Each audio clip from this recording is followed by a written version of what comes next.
엥겔지수라는 용어가 있습니다.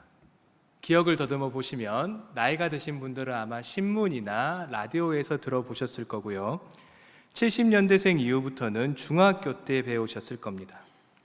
엥겔지수는 가계의 총 소비 지출 중에서 식료품비가 차지하는 비율입니다.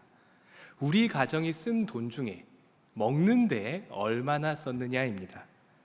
요즘은 미식 문화나 외식 문화가 발달해서 조금 다르기는 하지만 전통적 기준으로 보면 엥겔지수가 25% 이하면, 즉 소비한 돈 중에 먹는 데 쓴 게 4분의 1 이하면 부자라고 합니다. 그리고 엥겔지수가 50% 이상이면, 즉 먹는 데 절반 이상 썼다라고 하면 가난하다라고 합니다. 그렇다면 고대인의 엥겔지수는 얼마나 될까요? 고대인들은 얼마나 됐을까? 역사학자들의 연구에 따르면 예수님 당시 하층민들의 엥겔지수는 사실상 90%에서 100%였다라고 합니다. 보통 70% 이상을 극빈층으로 보는데요. 90에서 100%면 하루 벌어 하루 먹고 살기도 힘들 정도입니다. 저축은커녕 옷을 사는 것조차 사치입니다. 겨울 외투가 없어서 남편이 겨울 외투를 입고 가면 부인은 바깥에를 못 나가는 겁니다. 생존할 수 있느냐 없느냐, 그 경계선 사이에서 사는 겁니다. 오늘 우리가 살펴볼 본문에도 이런 사람이 나옵니다. 그렇게도 가난했던 고대인들 중에서도 가장 밑바닥에 놓인 사람입니다. 우리 마가복음 12장 42절과 44절의 말씀을 함께 읽겠습니다. 함께 읽습니다. 시작. 한 가난한 과부는 와서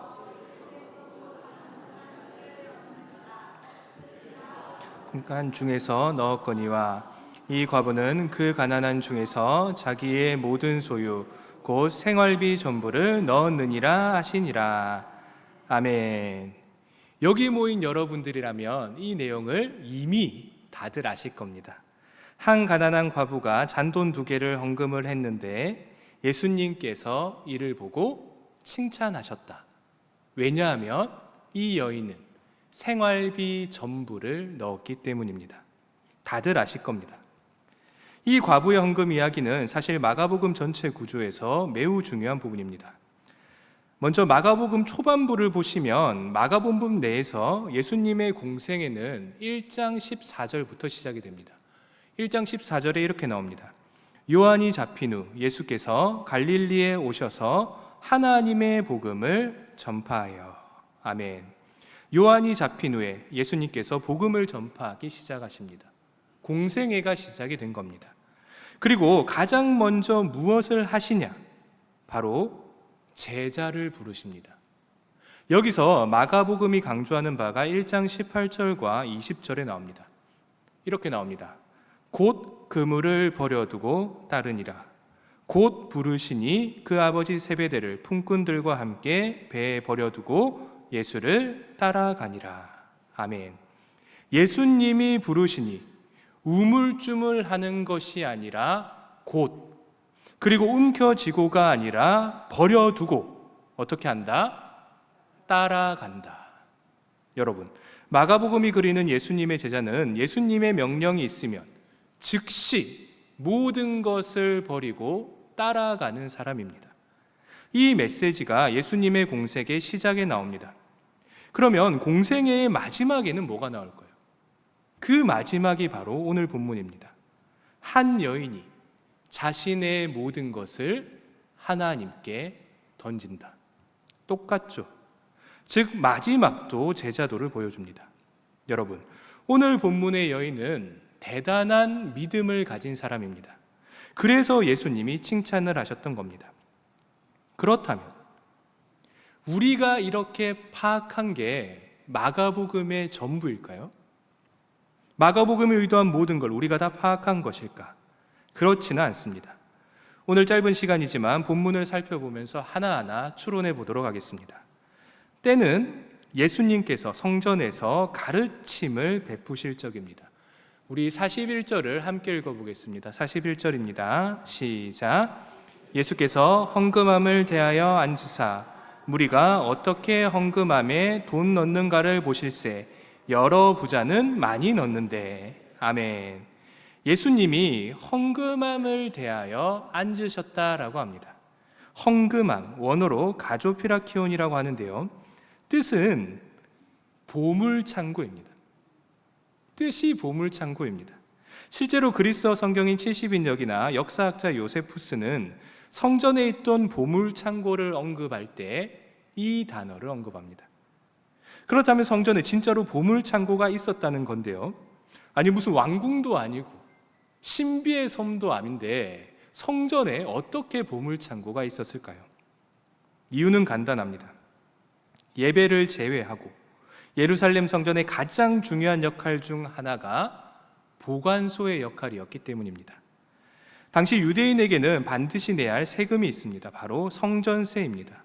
이 성전세를 예루살렘에 살던 유대인뿐만이 아니라 전 세계에 흩어져 살던 유대인 남성 모두가 냈습니다. 의무적으로 납부를 하는 겁니다.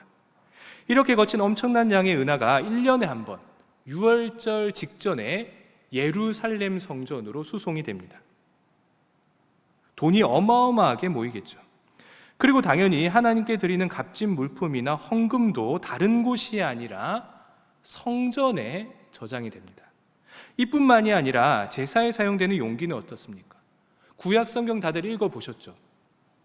용품을 뭘로 만들어야 합니까? 금이나 은으로 만들어야 합니다. 그리고 나머지 성전 물품들도 비싸기 그지없습니다.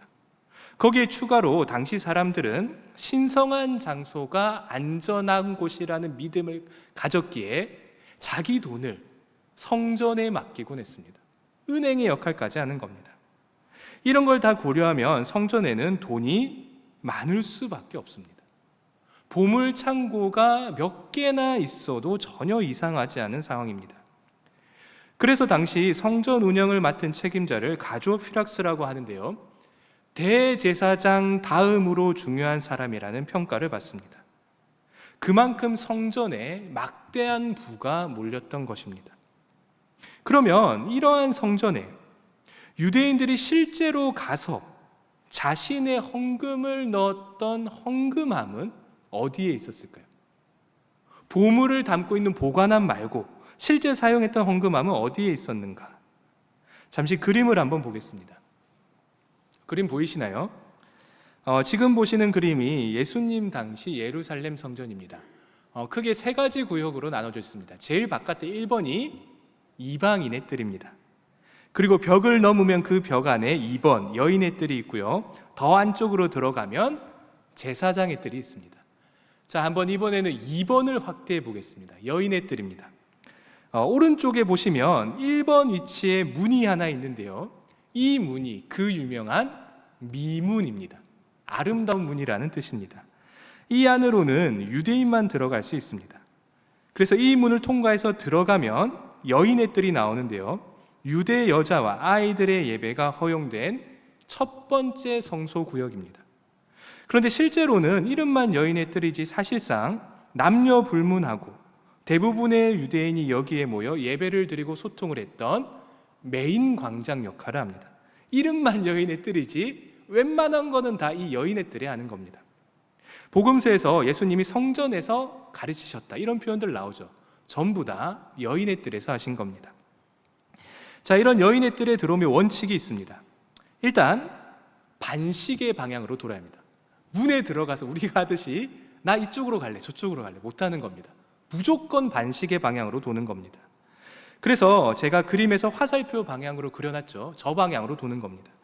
저 방향으로 돌면 2번 구역을 지나치게 되는데요, 양쪽에 2번이 다 있죠. 저 구역을 지나는데 저 기둥 안쪽에, 기둥이 보이시죠? 2번 구역에, 그 기둥 안쪽에 오늘 본문에 나오는 헌금함이 있습니다. 미시나에 의하면 이 헌금함을 쇼파르라고 불렀다라고 합니다. 히브리어인데요, 수량의 뿔로 만든 나팔이란 뜻입니다. 나팔, 보통 모양이 어떻습니까? 우리가 이렇게 나팔을 불면 입구는 좁고 이렇게 펼쳐지죠. 이 나팔 모양을 뒤집어 놓은 겁니다. 그럼 뒤집어 놓으면 입구는 좁고 밑이 넓겠죠. 그래서 도둑이 훔쳐가지 못하는 겁니다.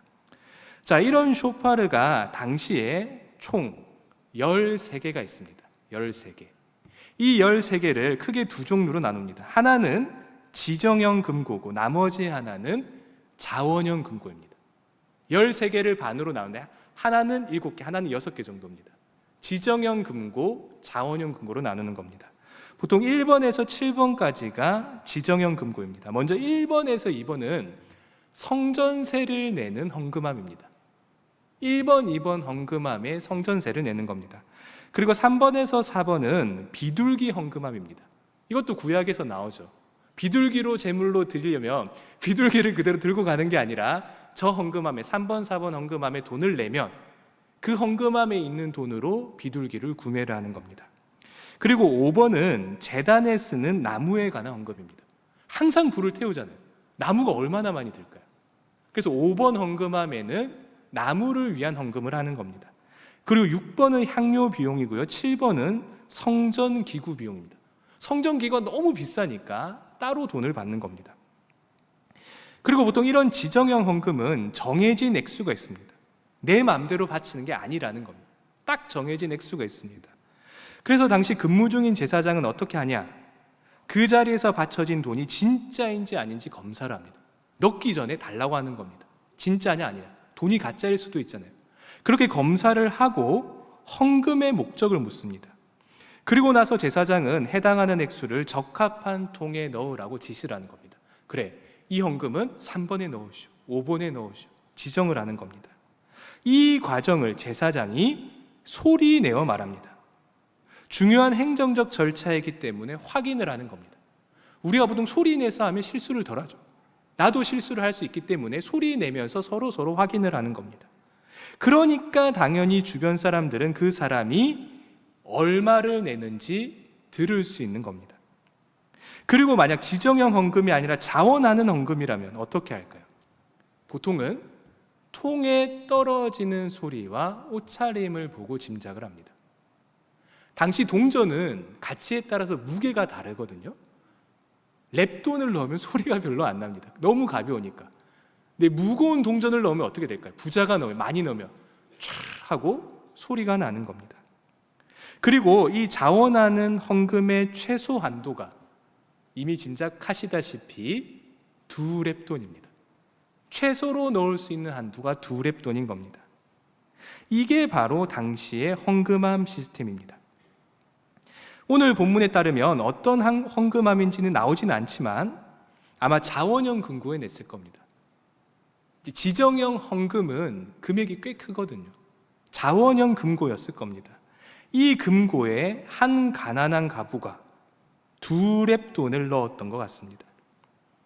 랩돈은 당시에 유통되던 최하 단위의 화폐 단위입니다. 가장 작은 화폐 단위인 겁니다. 굳이 지금과 비교하면 지금 하루 품삯을 10만 원이라고 하면 1랩돈은 얼마나 될까요? 계산을 하면 약 780원입니다. 그러면 2랩돈은 얼마입니까? 1,560원이죠. 즉 여인이 1,500원가량을 넣은 겁니다. 요즘으로 치면 겨우 붕어빵 2개나 아니면 생수 1병 정도 사 먹을 돈인 겁니다. 이 돈을 넣는 걸 예수님이 보신 겁니다. 자, 그렇다면 예수님은 어디에 계셨을까요? 예수님은 일단 여인의 뜰에 있었던 건 확실한 것 같습니다. 그리고 사람들이 헌금을 내는 장면을 보신 거니 현금함 곁이나 아니면 약간 떨어져서 뜰 중간에서 헌금을 내는 장면을 관찰하셨을 겁니다. 그런데 여기서 마가복음의 표현 방식이 의미심장합니다. 41절을 한 번 더 보십시오. 마가복음이 뭐라고 합니까? 예수께서 어떻게 하셨다?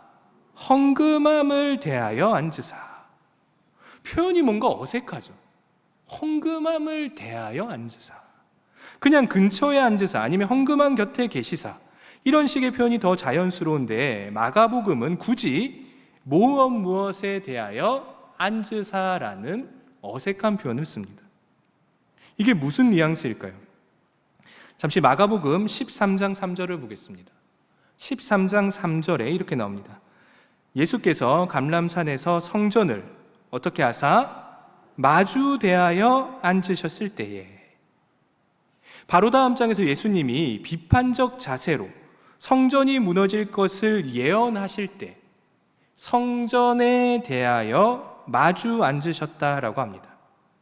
오늘 본문에 나오는 대하여 앉으사와 원어가 똑같습니다. 똑같은 단어를 쓰신 겁니다.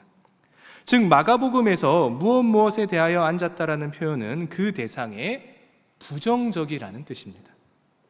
이런 부정적 해석은 사실 마가복음의 흐름과도 일치합니다. 오늘 본문 앞인 11장에서 예수님은 열매 맺지 못하는 무화과 나무를 비유로 드시며 강도의 소굴로 전락한 성전을 비판하십니다. 그리고 오늘 본문 직전에 서기관을 향한 비판이 있는데요, 당대의 서기관들은 제사장의 역할을 경임하는 경우가 많습니다. 그러니까 서기관을 하면 제사장, 성전에서 일하는 제사장도 함께 하는 겁니다. 즉 예수님의 비판을 받았던 서기관들은 사실 성전 담당자였던 겁니다. 즉 성전을 비판하신 겁니다.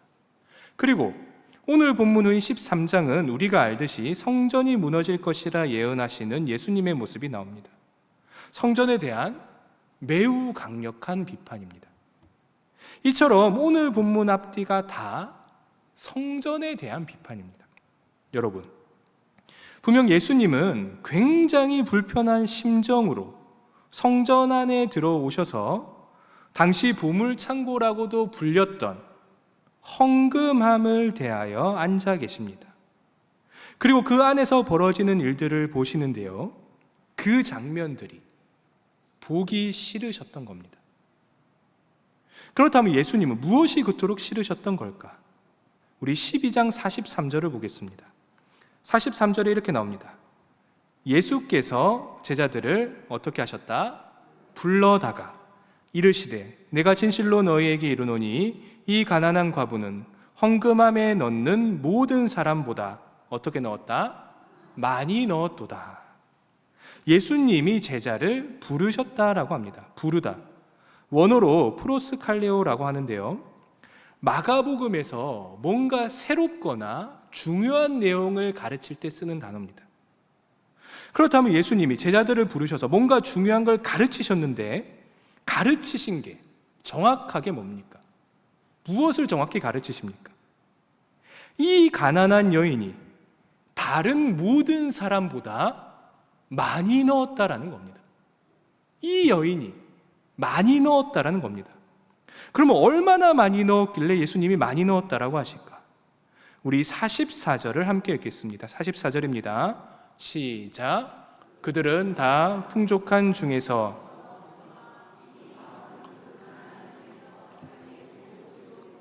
생활비 전부를 넣었느니라 하시니라. 아멘. 생활비 전부를 넣었다. 생활비, 원어로 비오스라고 합니다. 직역을 하면 생명입니다. 생명 또는 생명을 유지하는 데 들어가는 자원입니다.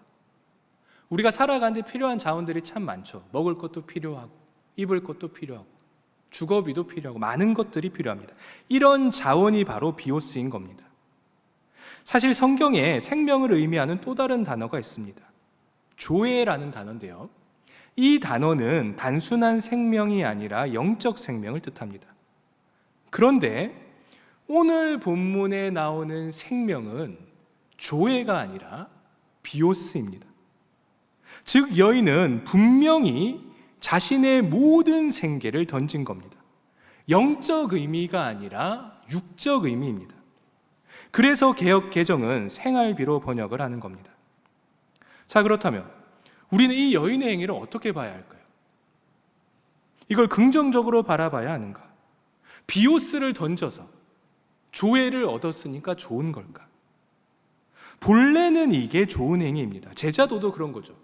즉시 모든 것을 버리고 예수를 따른다. 비오스를 던지고 조회를 얻는다. 본래는 좋은 겁니다. 그런데 마가복음 12장 40절을 보겠습니다. 12장 40절을 함께 읽습니다. 시작. 그들은 과부의 가산을 삼키며 외식으로 길게 기도하는 자니 그 받는 판결이 더욱 중하리라 하시니라. 아멘. 하필 오늘 본문 직전에 과부의 가산을 삼키며 라는 표현이 나옵니다. 즉 예수님은 지금 이 여인이 미래도 없이 자신의 모든 생명을 던지는 행동이 몹시 불편하신 겁니다. 직설적으로 말씀을 드리면 이 여인이 성전에 올인하는 게 싫으시고 그것을 말리지 못하는 성전 담당자들도 싫으신 겁니다. 여러분, 성전은 오직 하나님을 중심으로 돌아가는 곳입니다. 다른 곳은 몰라도 이 성전, 이 교회만은 하나님이 중심이어야만 합니다. 하나님의 법이 통치하는 겁니다. 그렇다면 그 하나님의 법이 뭘까요? 이미 마가복음은 같은 장인 12장에서 자세히 설명하고 있습니다. 우리 12장 30절에서 31절을 함께 읽겠습니다. 함께 읽습니다. 시작. 내 마음을 다하고 목숨을 다하고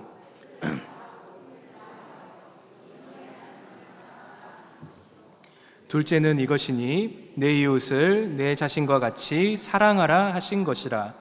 이보다 더 큰 계명이 없느니라. 아멘. 여러분, 마가복음에 나오는 예수님의 말씀에 의하면 이 성전은 만민을 위한 기도의 집이자 동시에 고아와 과부와 같은 약자들을 위한 사회적 안전망으로서 존재해야만 합니다. 그런데 그런 성전이 오히려 과부의 가산을 삼키고 헌금을 내면 내일 먹고 살 식비조차 남길 수 없게 만들어 버립니다. 결국 당대의 성전은 겉으로는 빛났지만 너무나 부유했지만 내실이 없어 아무런 열매도 맺지 못했던 무화과 나무와 다를 바가 없었던 것입니다. 그래서 예수님은 13장에 이르러 이 성전이 돌 하나도 돌 위에 남지 않고 다 무너뜨려지리라 라고 예언을 하십니다. 따라서 오늘 본문에서 예수님이 과부의 헌금 행위를 보고 그녀의 생계 전부를 던져 넣었다라고 말씀하신 것은 마치 이 성전이 과부의 생명을 앗아가고 있다는 듯이 한탄하시는 장면으로도 바라볼 수 있는 것입니다. 예수님의 칭찬이기도 하지만 동시에 한탄이기도 한 것입니다. 참 아이러니하죠. 어려운 처지에 아랑곳하지 않고 최선을 다해 성전을 섬겼는데 그것이 오히려 자신의 생명을 갉아먹어 버립니다. 그걸 당대의 성전이 방조했던 겁니다. 여러분, 분명 우리는 결단의 때에 나의 모든 것을 버리고 하나님을 선택해야만 합니다. 늘 마음속으로 각오를 하고 있어야 합니다. 그때 가서 하지 절대로 못합니다. 평소에도 각오를 하고 있어야지만 그때가 오면 그런 행동을 할 수 있는 겁니다. 그런데 그 순간 그때는 특별한 때이지 일상의 때가 아닙니다. 만약 이게 늘상 있어야 하는 일이면 왜 지금 우리가 그렇게 안 합니까? 말씀을 그대로 받아들이면, 문자적으로만 받아들이면 우리는 지금 당장 모든 재산을 팔고 산으로 올라가거나 교회로 와야 합니다. 그런데 우리가 그렇게 하지 않는 이유는 그게 하나님의 뜻이 아니기 때문입니다. 하나님은 우리가 극단적인 삶을 사는 게 아니라 일상을 살아가길, 내일을 살아가길 원하고 계십니다. 그리고 그 일상 속에서 치열하게 예수님의 제자답게 살길 바라시는 것입니다. 그런데 오늘 본문의 과부가 어떠합니까?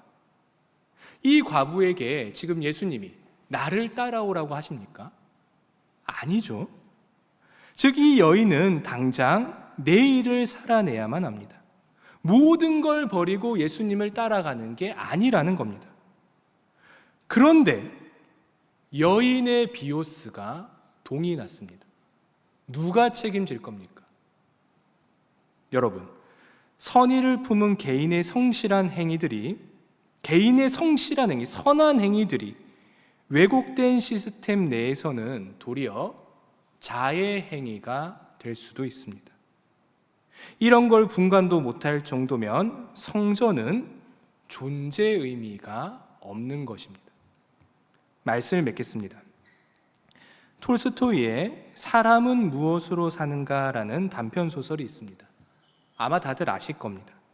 천사 미하일이 하나님의 명령을 어기고 벌을 받아 지상으로 쫓겨나서 벌어지는 일들입니다. 하나님은 미하일을 인간 세상에 보내시며 세 가지 질문의 답을 찾아오라 하십니다. 첫 번째 질문은 사람의 마음에 무엇이 있는가입니다. 미하일은 주인공과 부인이 지독히 가난함에도 불구하고 자신을 불쌍히 여겨 따뜻하게 대접하는 걸 보고 사람의 마음에 사랑이 있구나라는 걸 깨닫게 됩니다. 그리고 두 번째 질문은 사람에게 주어지지 않은 것은 무엇인가입니다. 어느 날 천사는 부유한 신사가 오늘 밤 죽을지도 모른 채 1년 동안 신발을 요구하는 모습을 보고 사람은 자신에게 진짜 필요한 것이 무엇인지 아는 지혜가 없음을 깨닫게 됩니다. 오늘 당장 죽을 건데 1년 동안 튼튼한 신발이 뭐가 필요하겠습니까? 인간에게 진짜 나에게 진짜 필요한 걸 아는 지혜가 없구나. 그걸 깨닫게 되는 겁니다. 그리고 세 번째 질문은 사람은 무엇으로 사는가입니다. 마지막으로 천사 미하일은 한 부인이 이웃집 여인이 죽으면서 남긴 아이들을 걷어서 키워내는 걸 보고 결국 인간은 자신에 대한 걱정이 아니라 타인에 대한 사랑과 보살핌으로 살아간다는 것을 깨닫게 됩니다. 여러분, 우리 현대사회는 너무나 어려운 곳입니다. 현대의 복잡함과 거대함을 바라보다 보면 마치 거대한 그물에 걸려 옴짝달싹 할 수도 없는 것처럼 무력감을 느끼곤 합니다. 생각할수록 무력해지는 것 같습니다. 실제로 가정이든 회사든 교회든 뭐 하나를 바꾸려면 걸리는 게 한두 가지가 아닙니다. 얽혀 있는 게 너무 많죠. 아마 여기 계신 교회 학교를 봉사하고 계신 교사분들은 더욱더 공감을 하실 겁니다. 하나를 바꾸려면 얽혀 있는 게 너무 많습니다.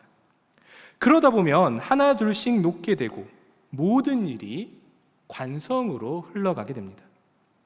그런데 여러분, 만약 거기에 슬그머니 악이 끼어들면 어떻게 하실 겁니까? 그리고 어떤 걸 만들었을 때 목표했던 첫 목적이 빛바랜 채 사라지면 어떻게 하실 겁니까? 여러분, 우리에게는 용기가 필요합니다.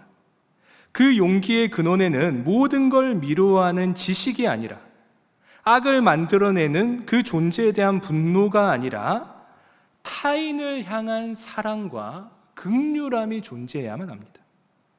그 용기의 근원에는 지식이 아니라 분노가 아니라 사랑이 존재해야 하는 것입니다. 여러분, 사랑의 용기를 가지고 순응하지 마십시오. 이미 우리에게는 좋은 전통이 있습니다. 개혁교회가 우리의 뿌리입니다. 개혁교회의 가장 유명한 모토가 개혁된 교회는 항상 개혁되어야 한다입니다. 늘 사랑의 용기를 가져 하나님이 핏값 주고 사신 이 교회를, 이 교회 학교를 잘 섬기는 우리 모두가 되길 진심으로 바랍니다. 기도하겠습니다. 온 세상 천지를 만드시고 섭리하시는 근원의 하나님, 오늘도 저희를 잊지 않으시고 이렇게 예배의 자리로 불러주심 참 감사합니다. 하나님, 오늘 이 시간 교육위원회 주관으로 예배를 드립니다. 수고하는 모든 교사분들과 목사님, 전도사님들과 함께하여 주시고 그들에게 은혜 내려 주시옵소서. 하나님이 주신 사랑을 바탕으로 용기 내어 모든 것들을 잘 이끌어 나갈 수 있도록 하여 주시고 결국은 하나님이 기뻐하시는 교회 학교 또한 우리 신일교회가 될 수 있도록 주님께서 은혜 내려 주시옵소서. 그리고 하나님, 이제 말씀을 붙잡고 다시 세상으로 나아갑니다. 이번 한 주간 오늘 받은 말씀들을 통해 승리할 수 있게 하여 주시고 다시 이 자리로 돌아와 예배 드릴 수 있게 하여 주시옵소서. 감사합니다. 예수님의 이름으로 기도드립니다. 아멘.